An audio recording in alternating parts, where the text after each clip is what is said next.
ભારતીય નૌકાદળમાં પ્રથમ મહિલા ફાઇટર પાયલટ કોણ છે સાહેબ? જવાબ આવશે આસ્થા પુનિયા. તો સબ લેફ્ટનન્ટ આસ્થા પુનિયા જે છે એ ભારતીય નૌકાદળની જે છે પ્રથમ મહિલા ફાઇટર પાયલટ જે છે એ બન્યા છે.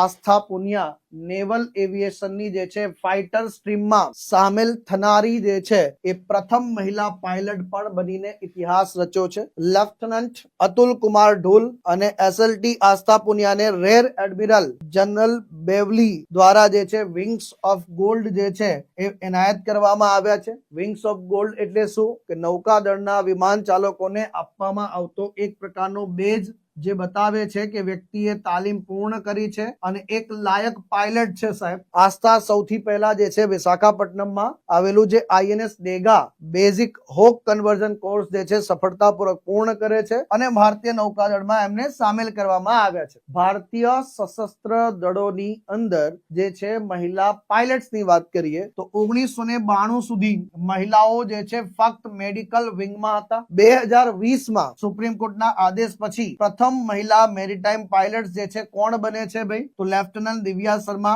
લેફ્ટનન્ટ શુભાંગી સ્વરૂપ અને લેફ્ટનન્ટ શિવાંગી જેમણે ડોર્નિયર સર્વેલન્સ એરક્રાફ્ટ પાયલટ બન્યા સાહેબ. પ્રથમ મહિલા હેલિકોપ્ટર પાયલટ જે છે એ સબ લેફ્ટનન્ટ અનામિકા બી રાજીવ હતા જે જૂન 2024માં બન્યા મિત્રો. એ જ રીતે ભારતીય વાયુસેનાની વાત કરીએ તો 2018માં જે છે પ્રથમ વખત ફાઇટર પાયલટ તરીકે અવની ચતુર્વેદી, મોહનાસી અને ભાવના કાંતજી સમાવેશ થાય છે. MiG-21માં જે છે પ્રથમ વખત સોલો ફ્લાઇટમાં જે છે ઉડનારા કોણ હતા?